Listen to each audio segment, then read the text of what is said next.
Thank you for your company on this episode of Always Be Connecting. I'm really excited about this episode, and we are going to talk today to Sophie Firmager from the Realised Potential Group about the Pygmalion Effect. The Pygmalion Effect is something that is in all of our lives, and it boils down to the belief that we have of others and others' beliefs in us.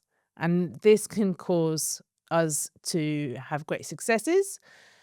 And if you don't have belief in people or people don't have belief in you, it can cause a lot of stress and problems. So if you've ever come across conflict or stress in the workplace that has affected you really negatively, then this is going to be a really great podcast for you. So, Sophie, thank you so much for coming on. Can you explain to us about the Pygmalion Effect? The Pygmalion Effect, I guess, became popularized through a study in the 60s. A study that was led by Robert Rosenthal and Lenore Jacobson, where they decided to test out a theory on belief, right? They put...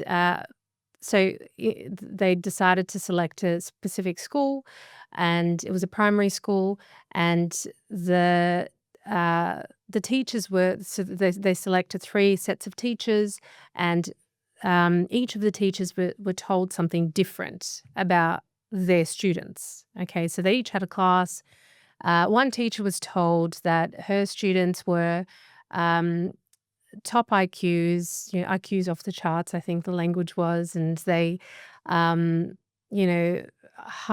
bright, part of the enrichment sort of group within the school.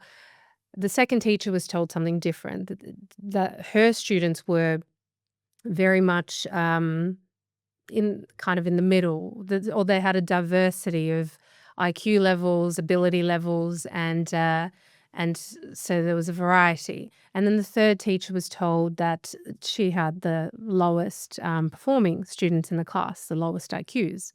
Now, this was a fabrication. So because the students all had baseline level performance and IQ levels. So there wasn't much difference in their abilities. So the only thing that was different was the teacher's belief about their students. They left kind of the teachers alone. They assessed the student ability levels beforehand and then at the end of the year as well. What they found at the end of the year was that the class that performed the best was the one that had the teacher that believed that her students had the highest IQ levels. And therein is a Pygmalion Effect, which is that our expectation of people creates their reality and our reality. A manifestation. Pretty much. So our beliefs, we as human beings, we can rise or fall depending on the beliefs that we have of ourselves or the beliefs that people have of us, whether those people are parents, teachers, or managers. So it's a powerful insight, and one that has really driven a lot of change in the way that people treat each other, whether at work or personally.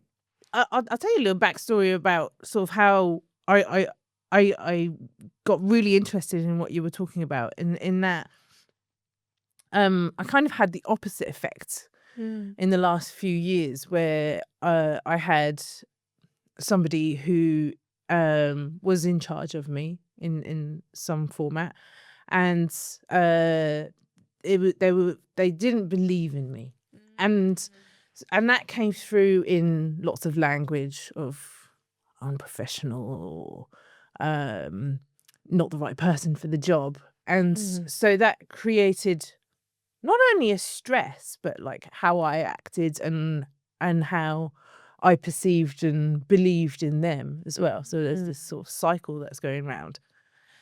And I didn't quite realize that was going on. I just felt psychologically unsafe. And it wasn't until I saw it in somebody else with that kind of like being able to sort of zoom out on the situation. I saw it in someone else happening. And at first I was like, oh, they'll be all right. Like they're an adult. They can sort it out. Yeah. Like it will just take some time.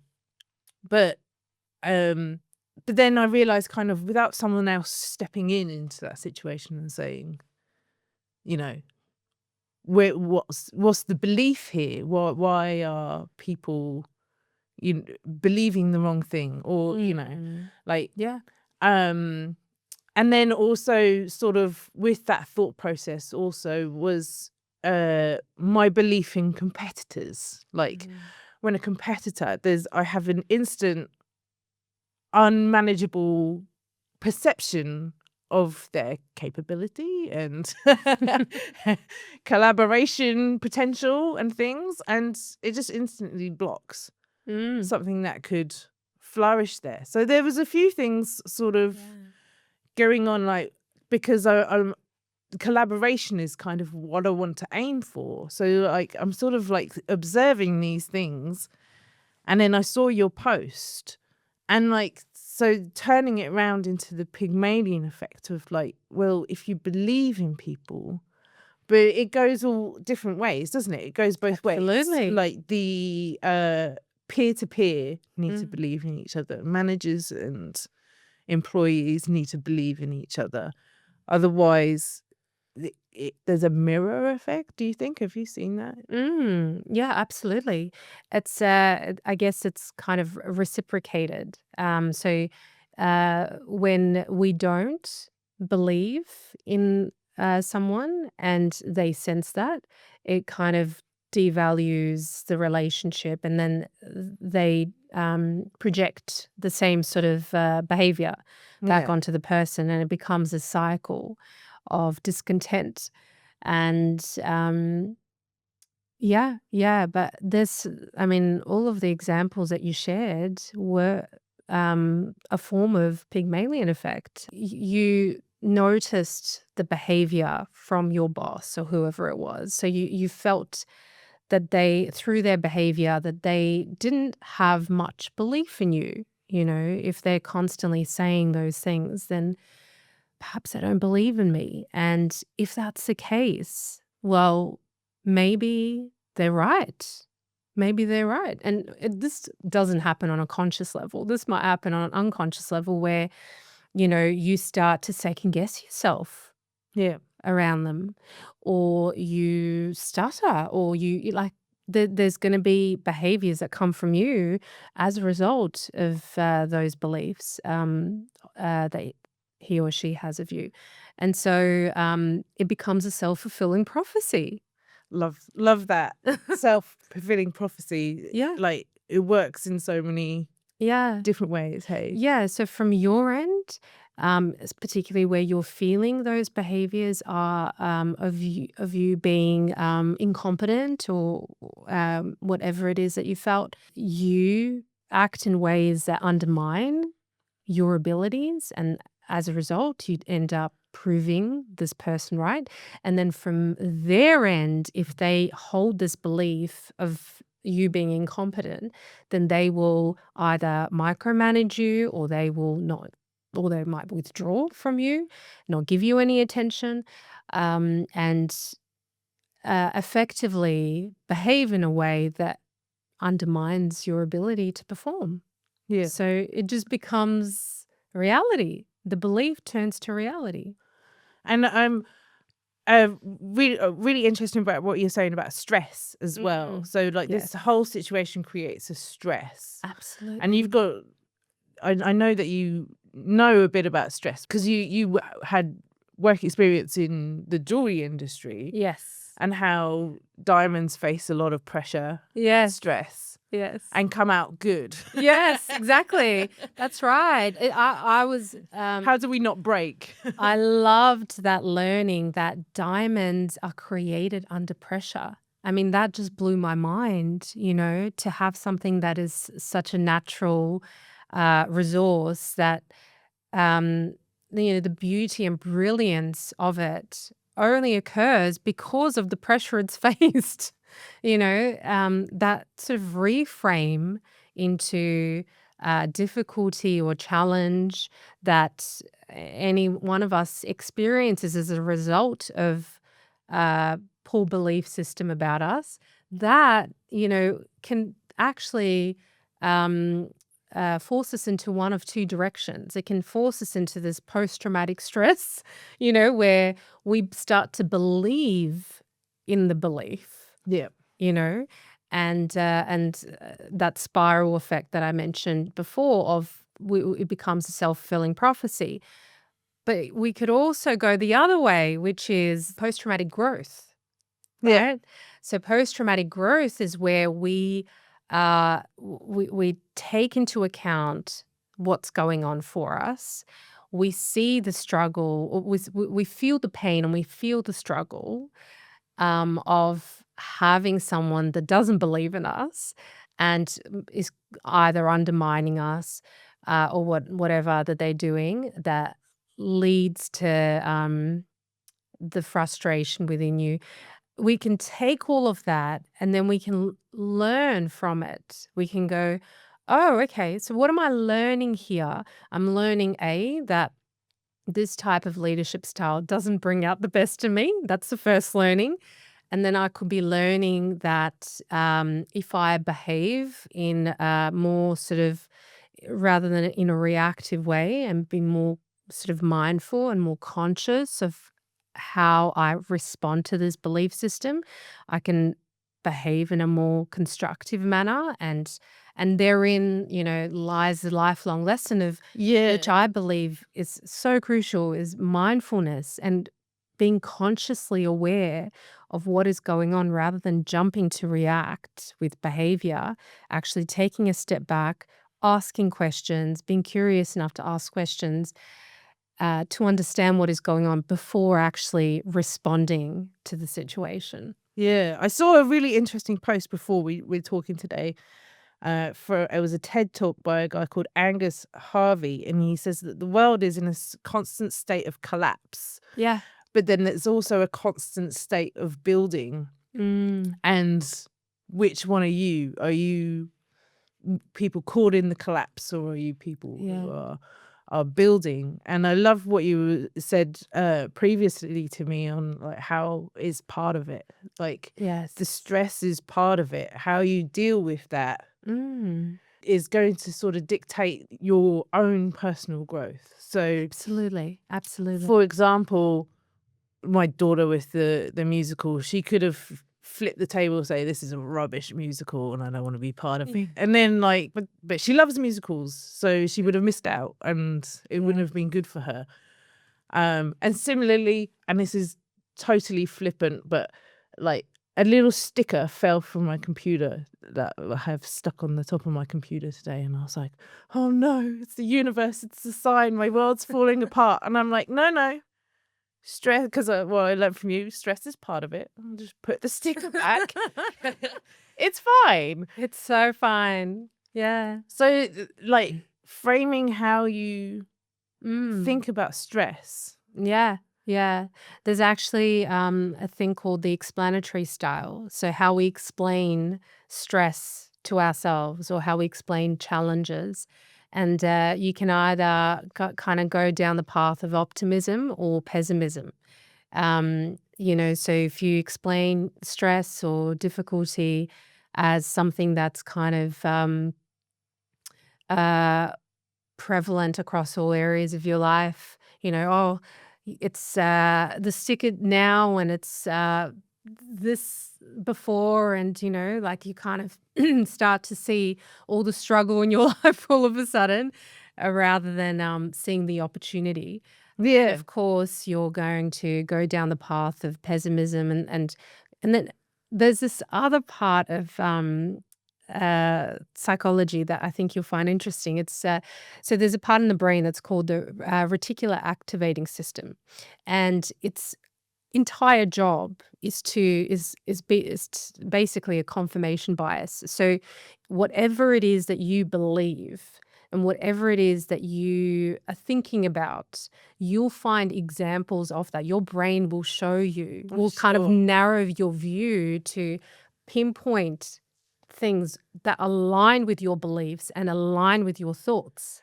It's like if they're going on holiday to Japan, suddenly you Yes. see all the adverts for Yeah. Japan Yeah. because that's what you're paying attention to. Exactly So right. if you're having negative thoughts, everything that, yeah, sure. You're gonna pick it's gonna show you everything that is negative in your life, right?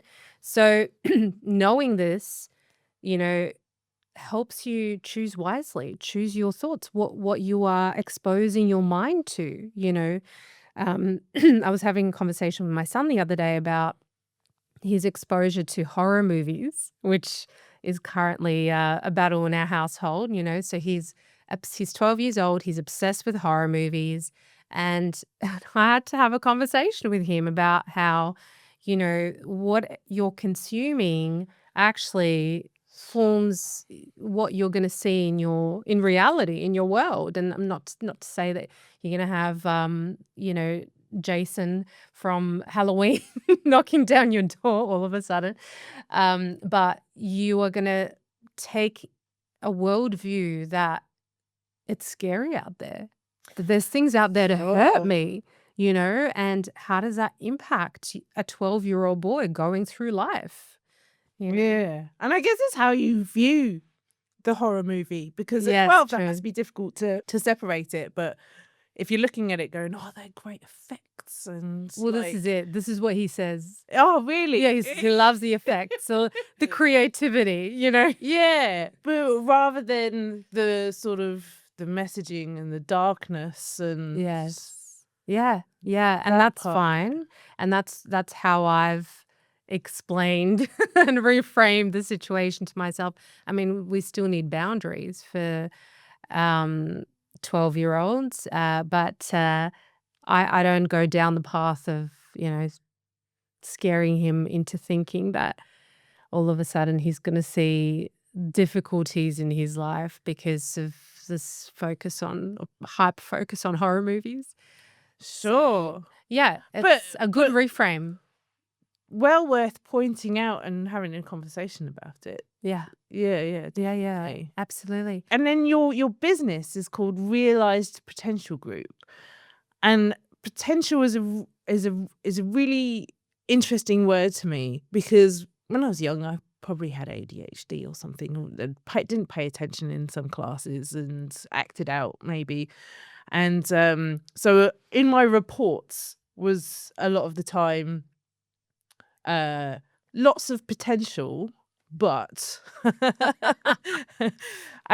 so interestingly, in my adult life, it's played an arc of like now I'm you know, I'll show you potential, like Yeah, yeah. like I'll bring it out.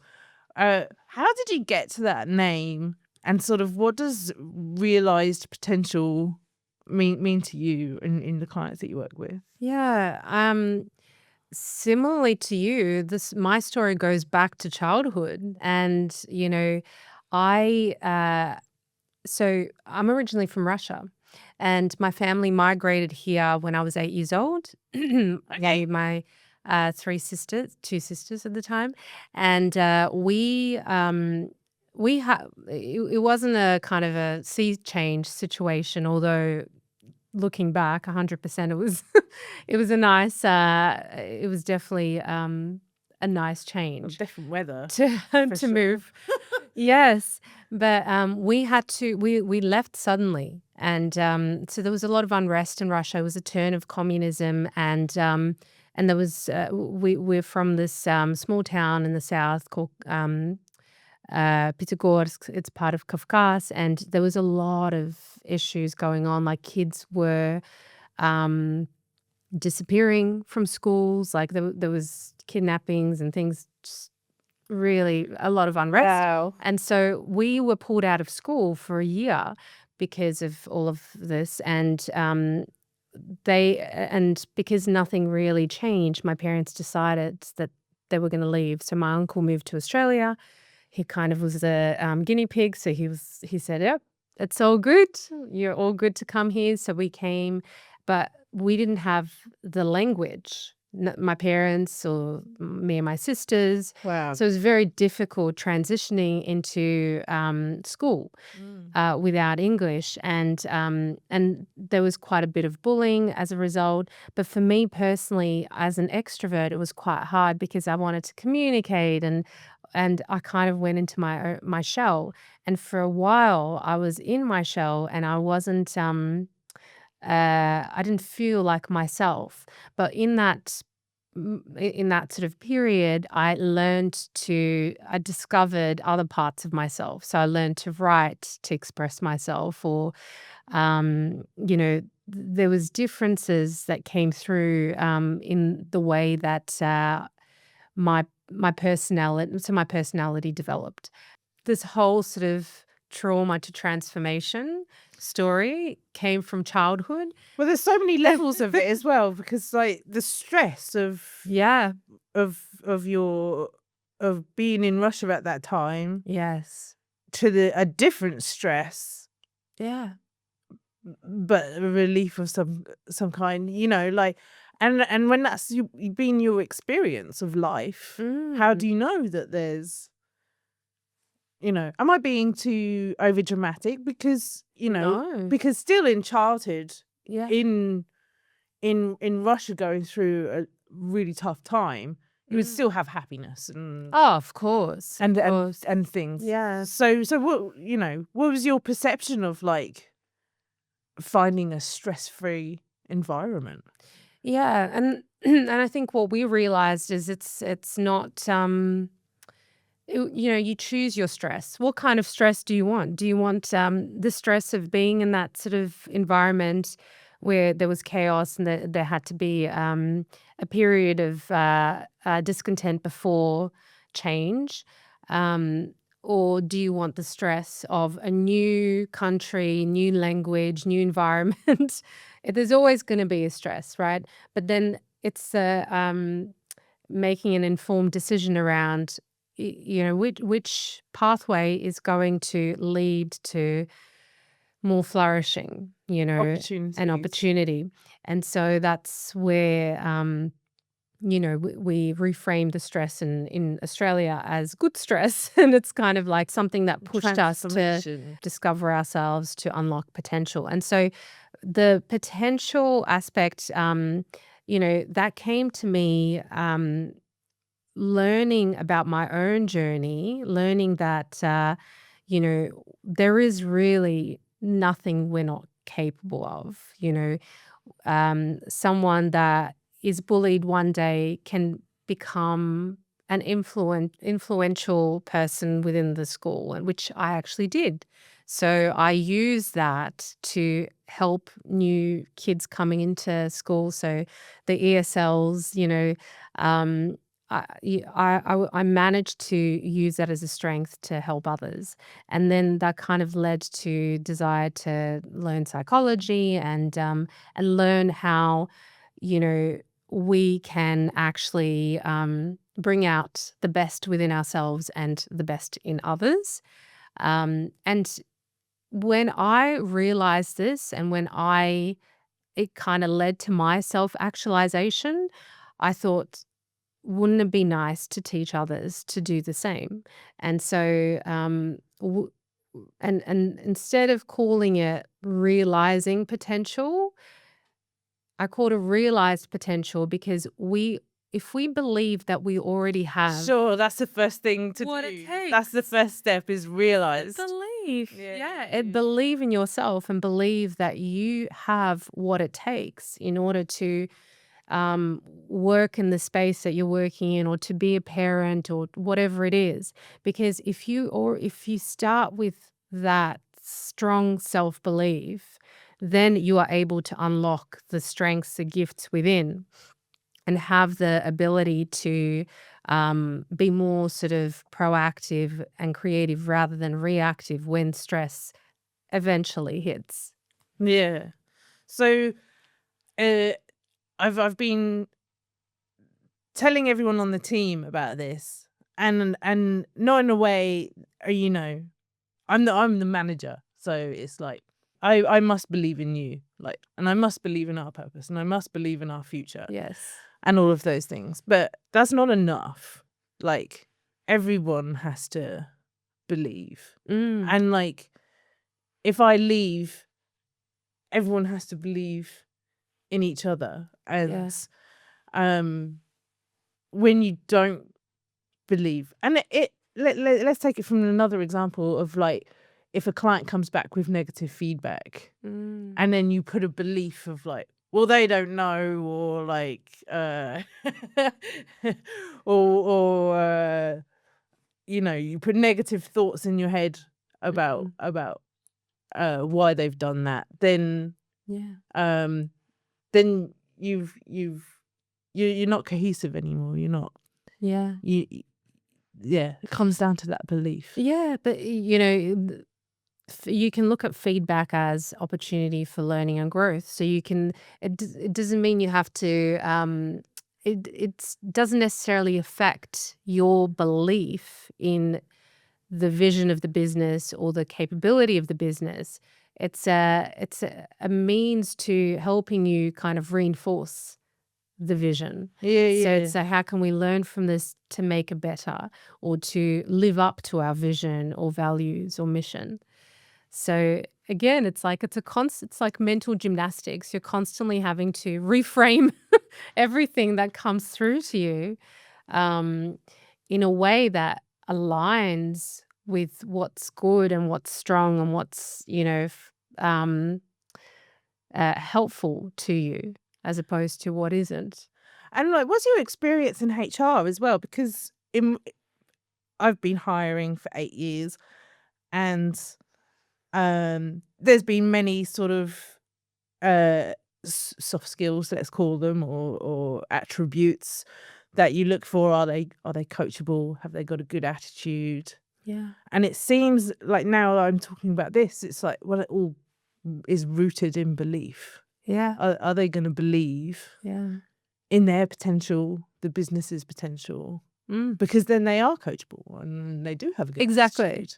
Exactly. Yeah. Like, what other things do you see in HR of, like, what comes of belief? If we approach the culture of our business from the moment that we start recruiting, so if we take into account the values of our business and the vision and what's important to us, and use that to select people that align with that, already you are bringing in people that you believe in. Yeah. Right? So that helps. And it helps them because when they come into the business, they they align with what you believe in and they align with what's important to the business. And so it makes it easier for them to integrate. And so as a leader, it makes your life a lot easier. But not to say that it's not, you just bring the people in and that's it. Leave them to their own devices. It's about taking them on a journey of where they're at different stages.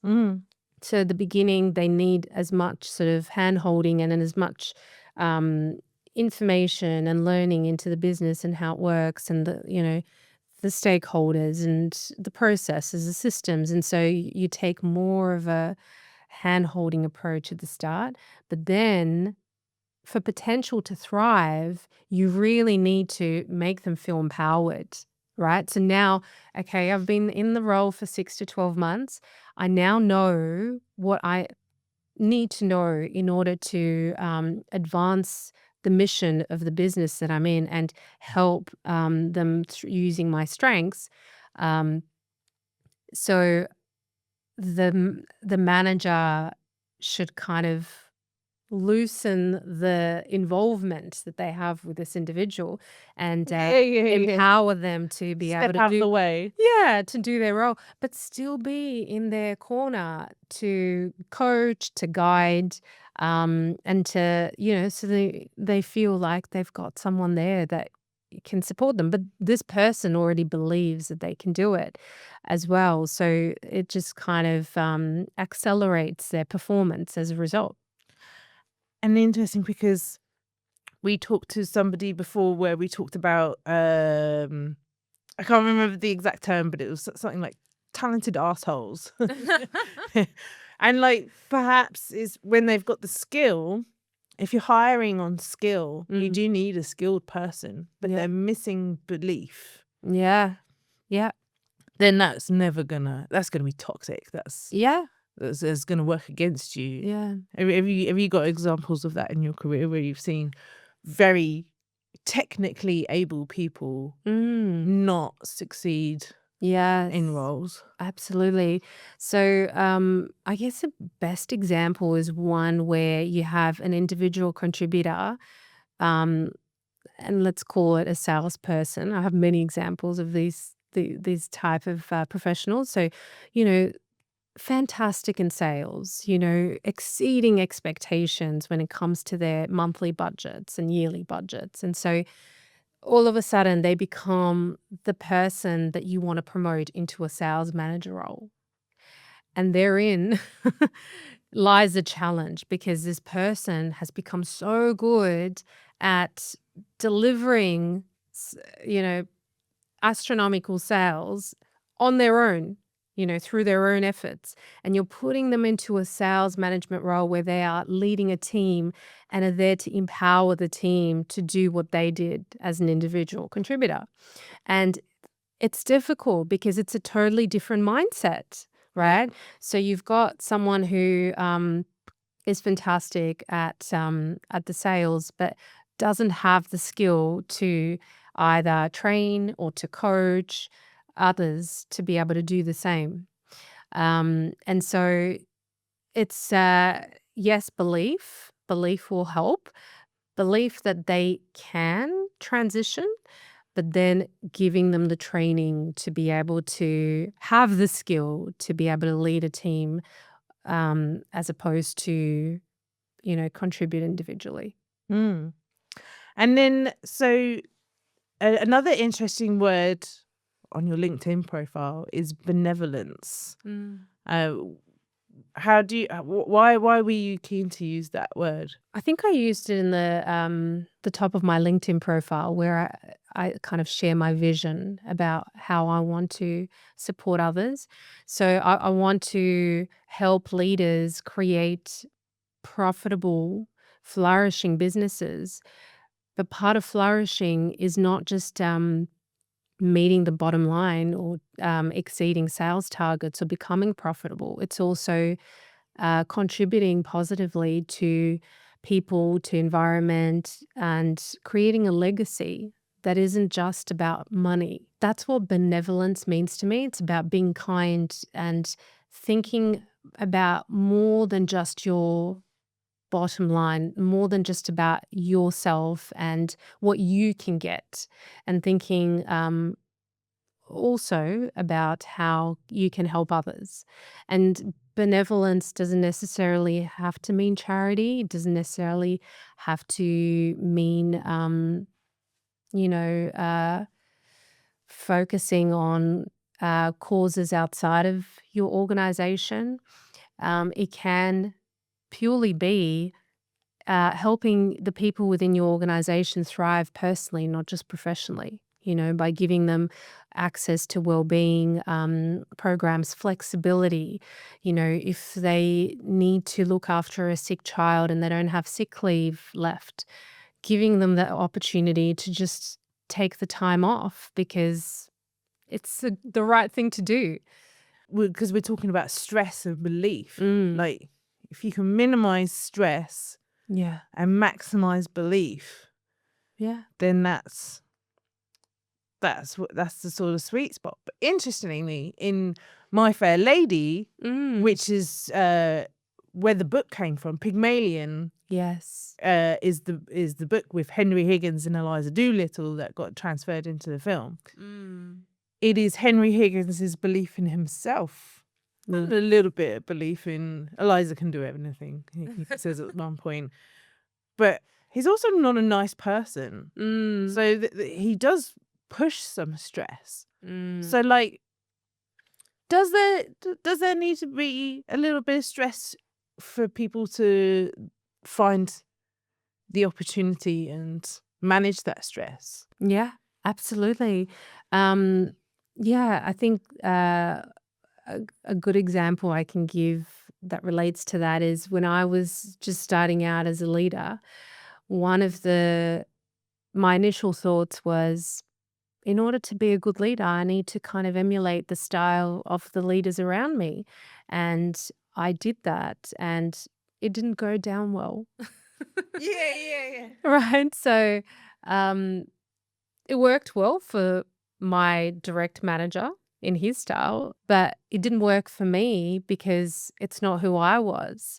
And so, I think I'd had one of the first employee engagement survey results that I reviewed for myself wasn't positive. It was like, oh, I can't relate to Sophie, or I can't. Oh, she's a perfectionist and she has standards that are just too unrealistic, and I cannot possibly, um, level myself up to that standard. And as a result, they didn't get along with me. So this is my team. And so that was very difficult for me, because everything that I've said basically at our episode, I care about people. I want to help people succeed. And all of a sudden I have people that are not really liking my style, or believe that I'm actually hindering them. Yeah. It's a It's learning curve. right. So that was very difficult for me, and but then it led to so much transformation. And had I not received that negative feedback, I wouldn't be leading an organization that's all about potential. You wouldn't be questioning those things. Yes. Yeah. So it's interesting. Like I talked about Henry Higgins in the term of stress, but kind of talking to you, I realized maybe it's more a little bit of pressure. Yeah. Turn them into diamonds, Yes. but be careful that pressure doesn't turn into stress to Yes. crack the diamonds. Yeah. Exactly. Yeah. Yeah.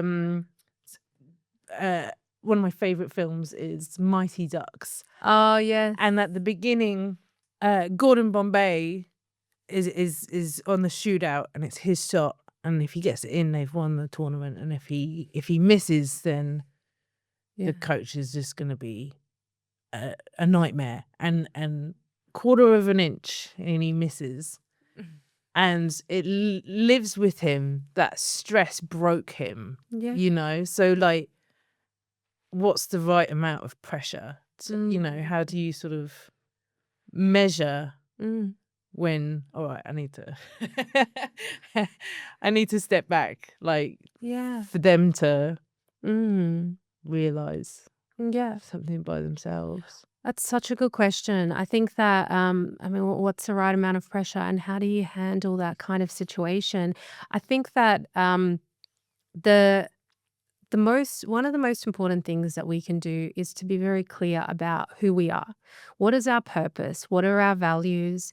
And when we come across that kind of pressure or stress or something difficult, we can reframe that difficulty through the lens of our purpose. So, like I said before, if you are mindful enough and you're conscious and you're curious to ask yourself those questions, um, you know, once you're done beating yourself up, of course, for missing the goal, it's equally important to have that moment to really feel the failure or to feel the mistake. There's nothing wrong with that. We should not repress that. We should feel it.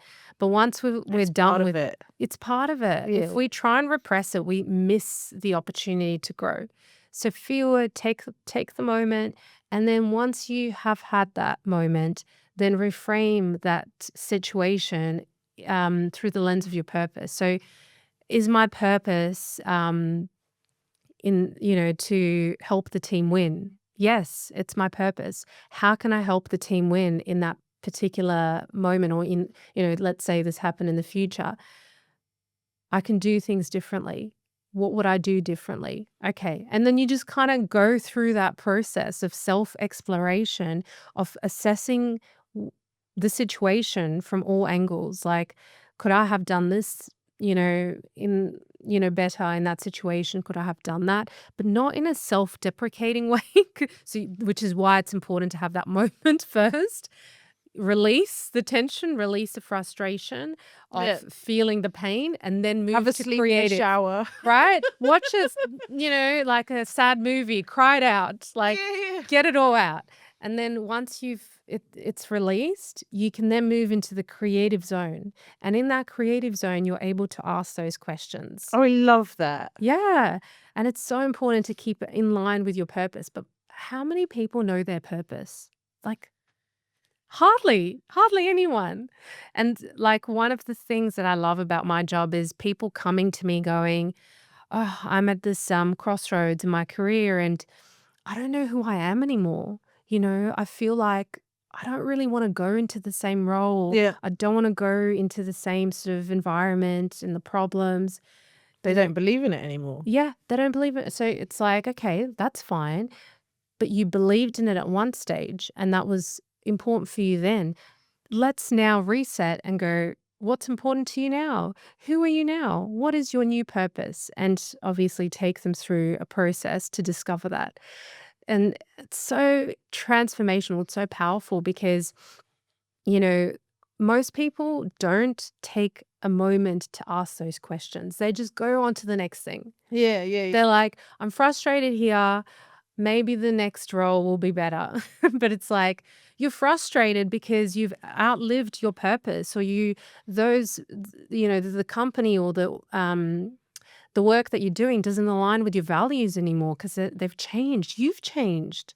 We are not the same person the whole way through from beginning to end. Yeah. So let's take a moment to reassess who we are. And in the same concept, businesses that want to retain talent should be asking those questions as well. Absolutely. Absolutely. How can we create opportunities for people who have changed their, values or their passions? Yeah. Let's retain this wonderful person who's done so much for the business thus far. Yeah. And we create that opportunity. Of course, not every business is able to do that, but Or have the awareness that they need to go and do something else. exactly right. And be okay with that. Yeah. And help them. Yeah. Yeah, I think So- that's beautiful. So tell us a little bit about your business and what you offer and how people can get in touch. Yeah. So one of the things that I'm doing in my business now that is really leading to a lot of wonderful flourishing for organizations is I have a program it's called Realized Leadership. And it starts with the 360 reviews, and I use the Leadership Circle profile to run 360 reviews for each of the leaders in their executive team or whatever team they want me to work with.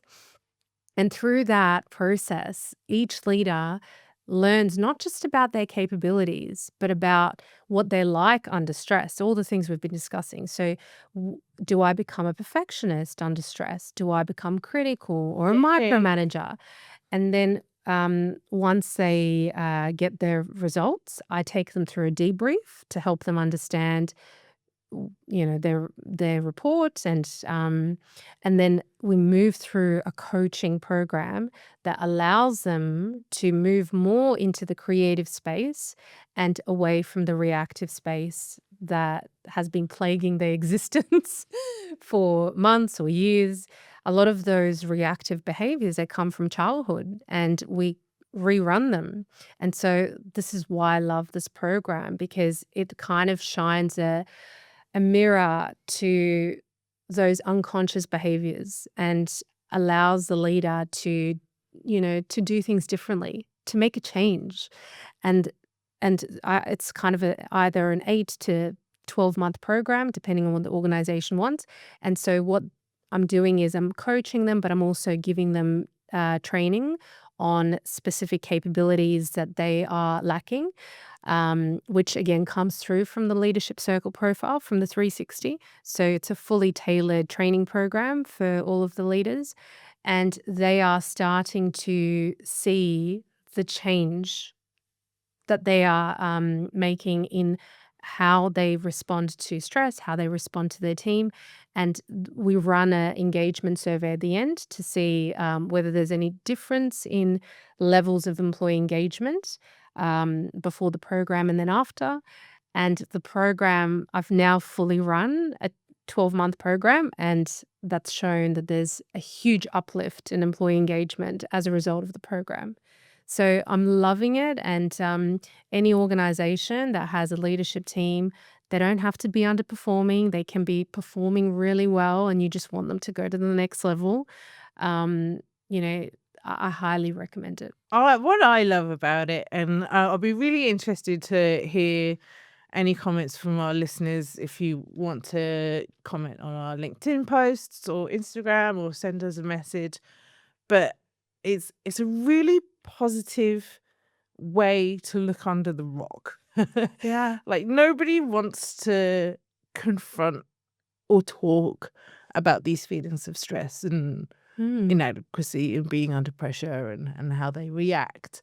And often as well, the stories that happen involve two people where there's Yes. negative cycles. So we've been taught not to talk badly about people, but sort of being able to reframe it as a situation has occurred here, and these are some tools Yes. that we can look through together. I think that's just wonderful. Yeah. Yeah. Thank you so much for sharing with us, Sophie. And how can people get in touch if they wanted to?